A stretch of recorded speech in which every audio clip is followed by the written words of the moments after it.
Okay, program natin ngayon sa PPL. Push day tayo ngayon mga tol.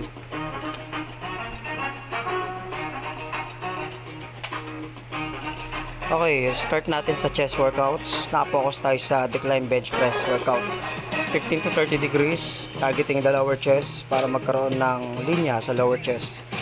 3 sets and 12 reps.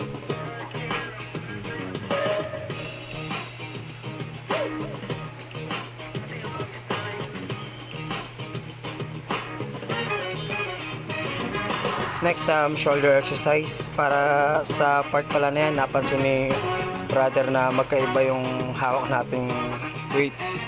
Kaya agad natin pinalta na salamat nga pala kay brother, napansin niya.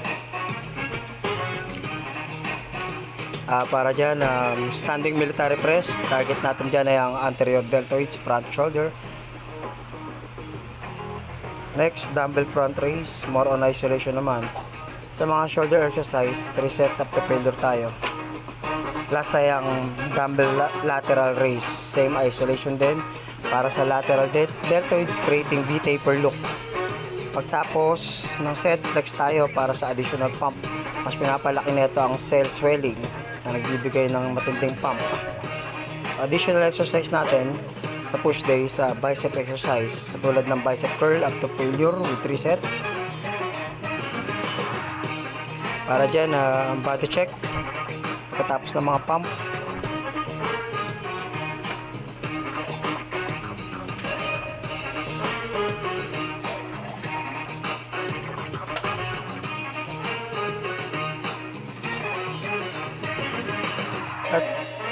At sa lahat ng program natin ay lagi tayong may core workouts. Target natin dyan is abdominal. Hanging workouts, importante ito lalo pagkatapos ng mga exercise na ginagawa natin. Pinabawasan nito ang pressure sa likod at inaalis ang mga compressions.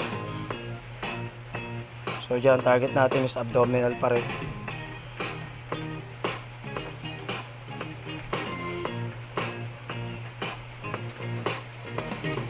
Mga tol, progress over perfection.